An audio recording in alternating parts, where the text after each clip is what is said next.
Smart FM. Smart Career. Smart listener, siapa sih yang nggak mau jadi sosok profesional di bidang karirnya masing-masing? Audrey juga pengen, pasti Anda juga pengen banget. Cuman untuk menunjang profesional tersebut gitu ya, butuh nggak sih kemampuan bahasa? Nggak hanya bahasa Indonesia, tapi juga bahasa Inggris, bahkan bahasa Mandarin sudah menjadi requirement di beberapa job-job yang Anda temui. Kita akan membahasnya dalam podcast Smart Career bersama dengan sosok yang kompeten di bidang karir. Smart listeners, ada Teh Mia Marin. Hai Teh. Halo Kak Audrey, apa kabar? Akhirnya kita ketemu lagi di podcast yang sekian gitu. Betul, episode sekian. Iya, akhirnya ketemu juga dengan smart listener yang aduhai. Saya selalu nyebutnya aduhai adalah agen dunia akhirat gitu ya. Pastikan karir kita nggak cuma bermanfaat untuk dunia tapi akhirat. Jelek banget ya Kak Audrey ya. Betul. Kita akan bahas apa nih Kak Audrey? Kita akan bahas terkait dengan dunia profesional. Oke. Pasti setiap orang pengen jenjang karirnya menuju profesional. Betul. Dan kayaknya kebutuhan untuk menjadi sosok profesional itu Iya. dibutuhkan banyak faktor. Betul. Salah satunya katanya bahasa. Iya, Nah, sepenting iya. apa sih sebenarnya kemampuan kita dalam berbahasa, nggak hanya bahasa Indonesia ya, tapi Iya. bahasa asing untuk menunjang profesional karir kita. Oke, kalau bicara profesional, biasanya kalau di karir kita nyebutnya sebagai expert gitu ya. Oke. Nah, itu penting banget gitu. Itu adalah bagian dari dalam tanda kutip kewajiban. Oke. Jadi startnya pertama kali pada saat kita kirim CV itu adalah cinta pertamanya kita. Wah, itu adalah pastikan jangan pakai bahasa Indonesia. Oke, Gitu. English. Pastikan bahasa Inggris. Jadi Oke. bahasa Inggrisnya tuh pakai Inggris, pakai muncrat nggak sih? English. Jadi pakai bahasa Inggris gitu ya. Nah, jadi bahasa itu nggak harus bicaranya lisan, bisa juga lewat tulisan. Startnya dari tulisan kita.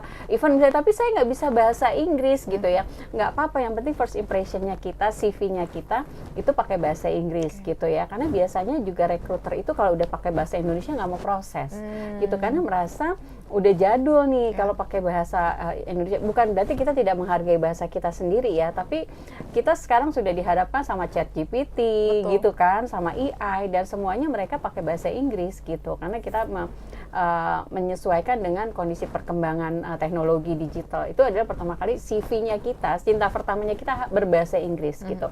Kalau misalnya kita mau di posisi-posisi tertentu dengan bahasa-bahasa yang sesuai dengan budaya perusahaan, ya disesuaikan. Misalnya kita mau kerja di perusahaan Jepang dan kita bisa bahasa Jepang, ya pakai bahasa Jepang gitu, atau misalnya perusahaan Prancis dan lain-lain gitu. Tapi pastikan bahwa memang salah satu kelemahan dari ini, pengalaman saya pribadi dan mohon maaf kalau salah, pada saat kita mengirimkan CV pakai bahasa Indonesia itu pasti akan dikesampingkan dulu gitu. Tapi kita fokusin adalah bicaranya yang pakai bahasa Inggris atau bahasa lain sesuai dengan kebutuhan perusahaan. Karena bicara mengirimkan CV itu adalah bicara kompetisi, saya selalu bilang gitu ya. Terus bagaimana pada saat penempatan? Pada saat penempatan bisa jadi juga disesuaikan dengan background perusahaan. Kayak misalnya suami saya pernah di perusahaan asing, even di Indonesia setiap hari berbahasa asing gitu. Nah, itu disesuaikan juga gitu ya. Kalau memang kita mau ada di apply di perusahaan asing, pastikan skill kita dalam bahasa juga kita tingkatkan gitu. Karena banyak perusahaan-perusahaan yang tadi saya bilang, perusahaan asing, even di Indonesia kita ngomong dengan bahasa orang-orang Indonesia pun dibutuhkan bahasa asing karena kebutuhan dari lingkungan. Karena sering sekali tiba-tiba meeting ada dari regional di Amerika, di Australia dan lain-lain. Kalau sebelum apa-apa, apa coy gitu ya. Takutnya nanti kebawa pada saat. Jadi di budaya perusahaannya itu juga berbeda-beda gitu. Jadi menurut saya pada saat kita fokus menyelesaikan kuliah, nggak cuma bicara IP, bicara studi-studi yang sudah dibahas, tapi bahasa itu jadi penting karena bagian dari communication skill. Communication skill itu, bahasa itu jadi pintu gerbang kesuksesan kita. Setuju nggak sih? Setuju. Gitu, apalagi kalau kita bisa menambah bahasa yang lain gitu. Iya, karena kan cara kita untuk mengetahui kemauan, keinginan, harapan orang kan hanya dengan komunikasi lewat bahasa ya Teh ya. Betul. Jadi kalau bahasanya nggak nyambung, kayak akan sulit gitu untuk kita bisa bekerja sama, berkolaborasi. Nah, cuman yang challenge lagi nih ya, ketika mungkin kita akan menempati posisi karir tertentu, kan ada kebutuhan-kebutuhan proficient in English, Iya. tapi juga harus writing and speaking. Iya. Nah ini kan juga cukup challenge. Mungkin ada yang ngerasa, kalau speaking kayaknya aku pede deh, kalau writing kayaknya aduh nggak gimana pede ya gitu. Jadi pertama kali pada saat kita meningkatkan skill adalah pertama kali menurut saya bukan kitanya yang berubah, tapi lingkungan kita yang harus kita rubah. Lingkungan. Misalnya saya nggak bisa bahasa Inggris, saya usahakan punya teman-teman ada di circle yang bisa bahasa Inggris gitu, supaya apa? Biasanya kalau skill itu ada di circle yang sama memudahkan kita untuk beradaptasi. Latihan. Tapi kalau misalnya pingin bahasa Inggris, teman-teman kita teman-teman yang dulu pada saat kita ngomong lo ngapain sih gitu banget gitu. Malah jadi kita merendahkan kita. Jadi pertama kali meningkatkan skill adalah bukan diri kita tapi lingkungannya kita gitu. Dan biasanya juga kalau misalnya kayak tadi Kak Audrey bilang, aduh writing skills kita saya nggak bisa, pastikan kita ada di komunitas yang biasa misalnya chat WA-nya pakai bahasa Inggris misalnya. Nah itu kan bisa jadi kita salah-salah dulu ya, tapi dari situ kita belajar, karena learning by doing itu adalah powerful. Setuju nggak sih? Setuju. Gitu. Jadi kalau teman-teman smart listener kalau mau melamar pekerjaan, mau misalnya kita tingkatkan skill, aduh susah nih saya belajar nggak bisa-bisa gitu, bisa jadi temannya masih yang lama. Betul. Jadi Gitu. cari circle baru Cari ya. circle baru bukan gitu. ditinggal temennya Betul, ya. betul. Malah aku selalu bilang tips juga, ini saya sering sekali kan sharing ke kampus-kampus, ke universitas. Pada saat Anda lulus kuliah dan mau melamar kerja, temennya jangan sama. Temennya harus yang sudah kerja juga, yang udah punya, yang memang circle-nya adalah bukan circle-circle yang sama. Jadi jangan hangout sama kampus, teman-teman kampus yang 4 tahun lalu gitu. Karena akhirnya perkembangan kita jadi expertnya tuh lama gitu.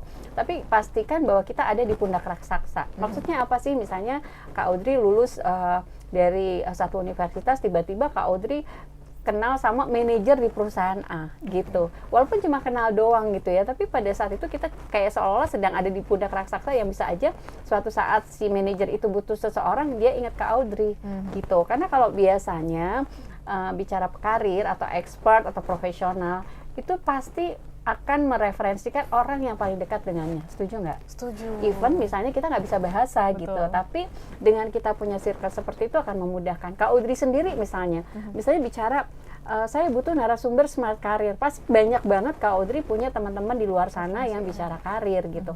Tapi bisa jadi yang nempel nih, yang kelihatan hidungnya yang saya baru ngomong siapa ya?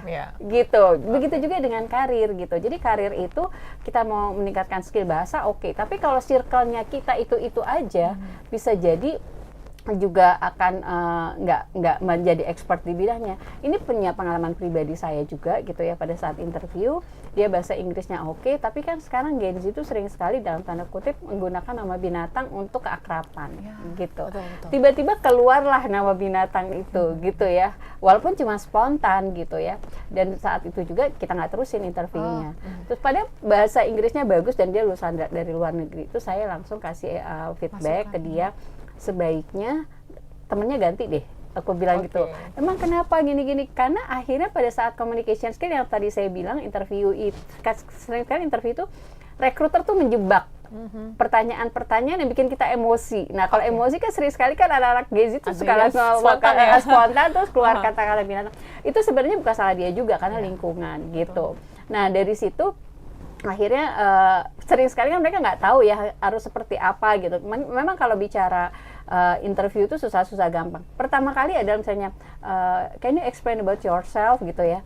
Kalau gitu biasanya selesai. Tapi kalau misalnya kita bisa menjawab hanya dengan simple-simple aja, itu juga udah menjadi selling point-nya kita. Misalnya my name is Mia, I was born apa gitu. Jadi nggak perlu misalnya terlalu complicated juga gitu. Kita bisa menggunakan bahasa-bahasa yang kita mau, bahasa Inggris sederhana-sederhana pun nggak apa-apa, karena semuanya bisa learning by doing.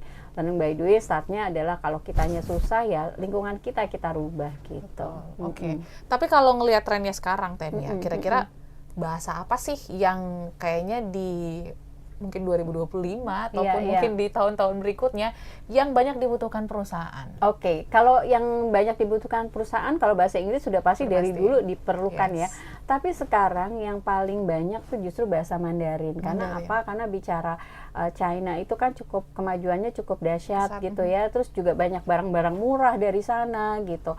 Terus banyak juga kondisi bisnis yang melibatkan orang-orang China. Jadi memang bahasa Mandarin itu kebutuhannya paling dalam tanda kutip gitu ya, buat saya itu paling sering gitu. Nah, selain itu juga bahasa Jepang gitu. Okay. Kenapa bisa bahasa Jepang? Karena industri manufacturing, pabrik-pabrik itu lebih banyak di Jepang. Jadi mereka butuh interpreter atau orang-orang yang bisa yang bisa berbahasa mereka gitu ya. Jadi untuk informasi aja gitu ya, kalau misalnya ini pengalaman saya pribadi, saya pernah waktu itu merekrut di perusahaan Jepang fresh graduate yang bisa baca Jepang beneran gitu, karena bisa jadi bahasa Jepangnya tuh dicampur-campur basic. Itu startnya aja langsung 20 juta. 20 juta. Gitu. Hanya bisa berbahasa yang sama. Jadi waktu itu kita ngerekrut di satu universitas yang memang bahasa Jepang, lulusan bahasa Jepang, tapi ternyata para lulusannya nggak semuanya menggunakan bahasa Jepang jadi bahasa sehari-hari. Sayang kan, karena mereka sering sekali kita kuliah, kita hanya fokusnya ke ilmu, tapi tidak ke skill. Padahal kalau kita bekerja, fokus kita adalah ke skill. Maksudnya skill itu seperti apa? Karena kita sudah langsung berinteraksi dengan bahasa itu. Kenapa si kandidat ini bisa langsung diterima, langsung gaji 20 juta? Karena pada saat dia kuliah di perusahaan Jepang, temennya langsung orang Jepang. Ya. Diganti, even dia punya teman kuliah orang Indonesia, tapi dia nggak mau, dia cuma cukup teman-temannya itu adalah fokus teman kuliah, tapi teman-teman dia interaksi, jadi dia punya chat WhatsApp-nya tuh teman-teman orang Jepang, tulisan-tulisan Jepang, tulisan kanji, dan itu ditunjukkan oleh kita gitu ya sebagai rekruter. Itu akan sangat mengesankan.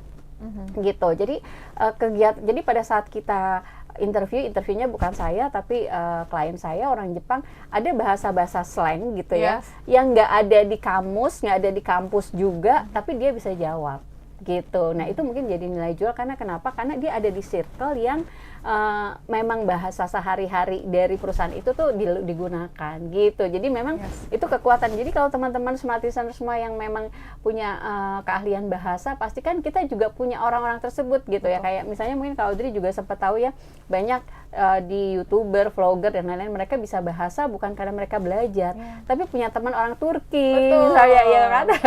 Ada teman langsung ya. Iya gitu. Nah, itu akhirnya interaksinya jadi lebih smooth gitu. Dan pastinya penting untuk diingatkan nih Temia ya, karena mungkin masih banyak yang ngerasa, oh kayaknya masih bisa tetap survive kok dengan bahasa Indonesia, bahasa ibu tercinta. Apalagi kalau Anda misalnya punya cita-cita jenjang karirnya tinggi, gitu ya, bahasa penting. Kenapa mungkin boleh disampaikan sekali bahasa gitu? Menjadi penting kalau di dunia karir gitu ya, dan pastikan bahwa bahasa yang utama adalah bahasa Inggris. Kita nggak perlu terlalu yang cas-cis-cus gitu, tapi ada hal-hal kebutuhan bahasa Inggris yang memang dibutuhkan oleh perusahaan. Karena kalau sudah bicara kita punya skill yang di dalam bahasa, kita bisa menjadi expert atau mungkin dibilang profesional. Kalau sudah bicara expert, career is follow you. Karir is follow you. Jadi kita sudah tidak lagi mencari karir, setuju nggak sih? Tapi karir yang mencari kita. Pro hire lah ya nanti ya. Gitu. Dan pastinya ini mungkin menjadi cita-cita kita semua, small listeners, yang pasti semangat untuk belajar bahasa gitu ya. Jangan tertutup ataupun ngerasa udah bisa banget, tapi coba belajar lagi, karena kan biasanya bahasa-bahasa baik di dunia manufacturing berbeda, di dunia sales and marketing berbeda gitu ya. Jadi selamat belajar kembali, terlebih untuk bahasa-bahasa baru tadi spill dari Temia, bahasa Mandarin, bahasa Jepang juga mungkin bisa menjadi opsi untuk pembelajaran baru. So thank you Temia. Terima kasih Kak Audrey. Kita tunggu episode-episode berikutnya bersama dengan Temia, dengan pastinya insight-insight dari dunia karir, dan juga smart listeners yang ingin memberikan feedback lah ya terkait dengan topik-topik. Tolong dong bahas ini dong Audrey dan Temia. Boleh banget, silakan di kolom komentar ataupun bisa WA kami di 0812 11 12 959. Kami pamit, sampai jumpa dan sukses untuk Anda. Smart FM. Smart Career. Make your future better.